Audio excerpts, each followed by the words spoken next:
الله الرحمن الرحيم الحمد لله رب العالمين والصلاة والسلام على خاتم المرسلين. Chers téléspectateurs, assalamu alaikum wa rahmatullahi wa barakatuh. Nous allons nous arrêter aujourd'hui sur le commentaire de quelques termes et tirer quelques enseignements d'un hadith du prophète sallallahu alayhi wa sallam dans lequel il s'adressait à l'un de ses compagnons qui s'appelle Mu'adh ibn Jabal et à qui il avait confié une tâche, il avait envoyé en mission au Yémen, au sud de l'Arabie, pour parler de l'islam, pour exposer l'islam aux habitants du Yémen, aux Yéménites. Et en arrivant donc, avant de partir, le prophète sallallahu alayhi wa sallam dit à Mu'adh radiyallahu anhu que en arrivant là-bas, tu vas avoir affaire à des gens du livre. Innaka ta'ti qawman ahla kitab. Donc, ce ne sont pas des idolâtres qui adorent des statues comme ceux à qui Mu'adh avait l'habitude à faire à la Mecque. Là, c'est d'autres croyances, c'est une autre mentalité. Ta'ti qawman ahla kitab. Donc, tu vas avoir affaire à des gens du livre. C'était des chrétiens. Donc, ud'uhum ila shahadati an la ilaha illallah. Commence d'abord par les inviter à l'unicité de Dieu, à attester qu'il n'y a de Dieu que un seul Dieu, que Dieu. فإنهم أجابوا لذلك أطاعوا لذلك. S'ils acceptent de toi cette première invitation, ce premier principe, alors ادعوهم أعلمهم أن الله افترض عليهم 5 صلوات في اليوم والليلة. S'ils acceptent donc le principe de l'unicité de Dieu et que Muhammad sallallahu alayhi wa sallam est également son messager, dans ce cas-là, informe-les que Dieu leur demande de faire 5 prières. فَإِنْهُمْ أَطَاعُوا لِذَلِكَ. Si ils acceptent de toi cette deuxième demande, dans ce cas-là, أَعْلِمْهُمْ أَنَّ اللَّهَ افْتَرَضَ عَلَيْهِمْ صَدَقَةً تؤخذ من أغنيائهم فترد في فقرائهم. Informe-les donc dans un troisième temps que Dieu leur impose une sadaqa, un impôt qui doit être prélevé des pauvres parmi eux, d'entre eux, des riches, pardon, parmi eux, et être distribué ensuite aux pauvres parmi eux. Parmi eux toujours et non pas parmi d'autres, non pas être remis à d'autres que des Yéménites. Dans ce hadith-là, le prophète sallallahu alayhi wa sallam apprend à son compagnon Mu'adh radiyallahu anhu comment parler de la religion et comment parler de l'islam à des non-musulmans. Et de ce hadith, on peut tirer un certain nombre d'enseignements, que ce soit dans le contexte, dans le cadre de la da'wa, de parler de l'islam à d'autres, mais également ça peut nous servir même en termes d'éducation, en famille, de nos enfants, comment les sensibiliser à la foi. Qu'est-ce qu'on peut tirer comme principe pédagogique de da'wa et d'éducation? Le premier point important, c'est d'abord de réaliser la particularité des gens à qui on parle, savoir à qui on parle, qu'est-ce que il a comme, quel principe il a, quelle est sa mentalité, quelles sont les choses auxquelles il donne de l'importance pour pouvoir lui parler de telle sorte qu'il comprenne le message. On n'invite pas, par exemple, quelqu'un à l'islam qui ne croit pas du tout en Dieu, de la même manière qu'on parle de l'islam à quelqu'un qui croit déjà en Dieu et qui n'est pas musulman. Et on ne parle pas non plus à quelqu'un qui croit en Dieu, qui est musulman et qui ne donne pas une vraie place à Dieu ni à l'islam dans sa vie, dans le sens où il ne pratique pas, il ne fait pas d'effort de pratiquer, on ne lui parle pas de la même manière qu'on parle à quelqu'un qui ne croit pas du tout en Dieu. Donc, connaître le public à qui on parle, connaître les particularités est un premier point important pour pouvoir parler d'une manière pertinente, qui peut toucher la personne à qui on parle. Et c'est très important de pouvoir s'adapter au public qu'on parle. On ne parle pas, par exemple, à un enfant de 5-6 ans comme on parle à un jeune de 15-16 ans. L'un, on peut lui parler d'une manière simple en faisant appel, en lui donnant des informations. Celui qui est un peu plus mature dans sa tête, il a besoin de plus d'arguments et d'essayer de le convaincre.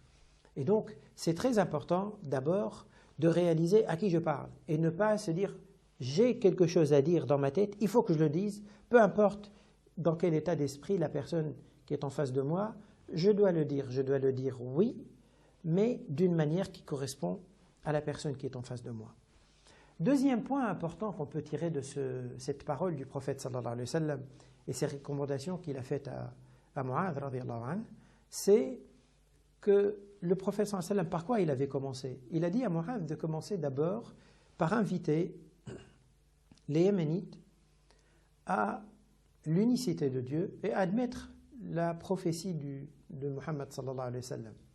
Avant la pratique, il leur a pas parlé encore de la prière.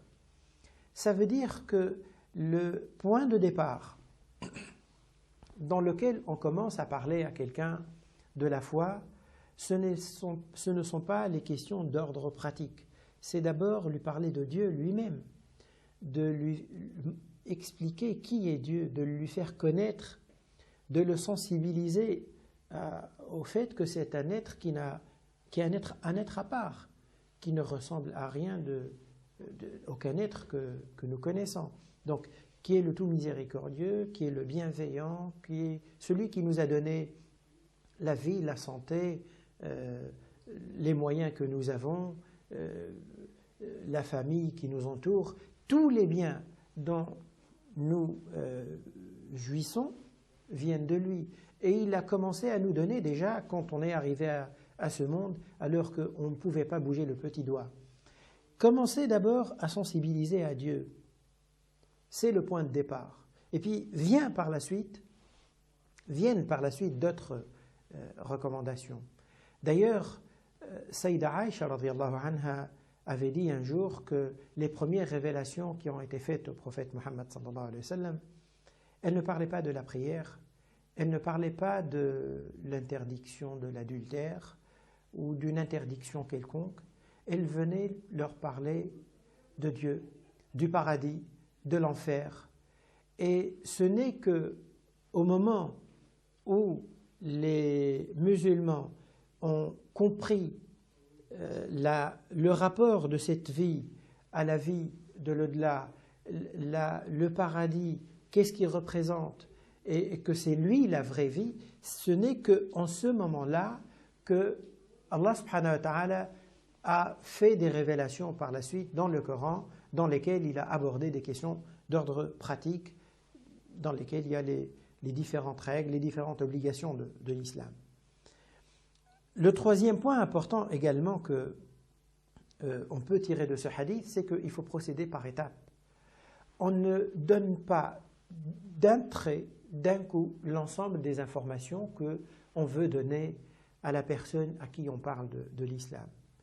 On ne lui donne pas tout d'un coup, on lui donne des petites doses et on lui laisse le temps d'assimiler ces petites doses. Et c'est dans ce sens-là que le prophète sallallahu alayhi wa sallam disait à Mu'adh radiyallahu anhu, Inhum ata'u li dhalik, s'ils acceptent, s'ils admettent telle recommandation que tu leur fais, alors là, et c'est seulement à ce moment-là que tu peux passer à l'étape suivante. Donc, c'est important de procéder par étapes.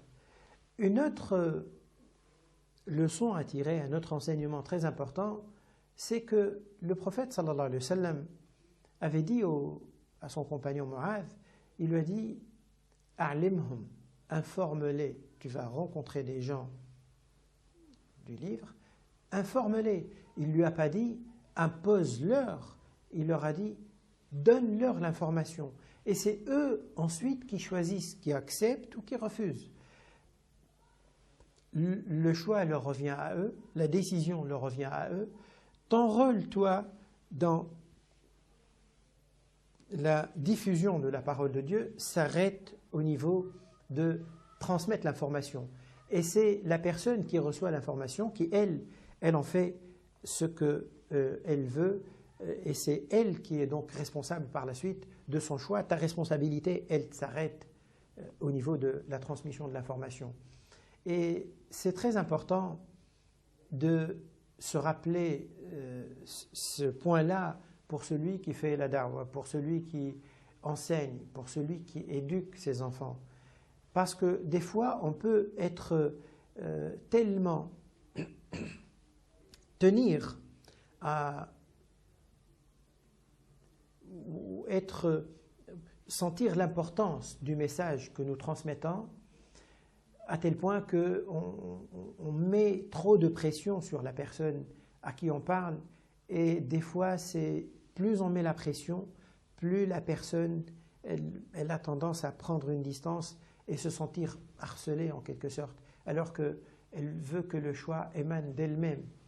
C'est important que le musulman réalise que ce n'est pas lui qui détient les cœurs, c'est Dieu qui détient les cœurs. Lui, il ne fait que transmettre. Le prophète sallallahu alayhi wa sallam, à plusieurs reprises dans le Coran, lui-même a été repris. On lui a rappelé que son rôle à lui, c'est de transmettre d'une manière claire. وَمَا عَلَى الرَّسُولِ إِلَّا الْبَلَاغُ الْمُبِينُ. Au prophète, la seule chose qui incombe, c'est de transmettre. إِنَّكَ لَا تَهْدِي مَنْ أَحْبَبْتَ وَلَكِنَّ اللَّهَ يَهْدِي مَنْ يَشَاءُ. Ce n'est pas toi qui guide, c'est Dieu qui guide. Et le prophète sallallahu alayhi wa sallam, malgré tout l'amour qu'il éprouvait à son oncle Abu Talib, malgré tout l'effort qu'il a fait pour essayer d'attirer son oncle à l'islam, et malgré d'ailleurs l'amour que Abu Talib lui-même éprouvait pour son neveu, le prophète Mohammed sallallahu alayhi wa sallam, parce qu'il a souffert pour lui assurer une protection et lui accorder la possibilité de continuer à parler de son message face aux Mécois qui avaient décidé à un moment donné même de mettre au banc tout le clan, y compris Abu Talib lui-même, tout le clan de Abu Talib. Malgré tout ça, malgré l'amour échangé entre le prophète sallallahu alayhi wa sallam et son oncle, l'effort du prophète sallallahu alayhi wa sallam, eh bien le prophète sallallahu alayhi wa sallam n'a pas réussi à convaincre son oncle. Et l'oncle, Abu Talib, est mort sans dire « Ashhadu an la ilaha illallah wa anna Muhammadan Rasulullah ». Nuh alayhi salam, pareil, malgré l'effort qu'il a fait, il n'est pas arrivé à amener son fils à adhérer à son message.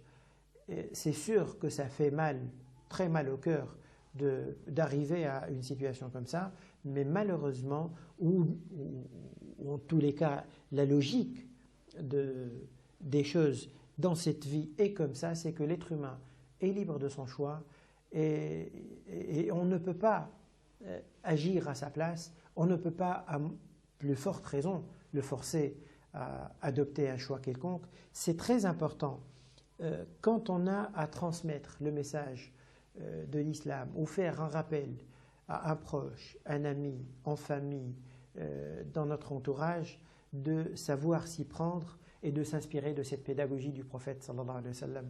Wassalamu alaykum wa rahmatullahi wa barakatuh.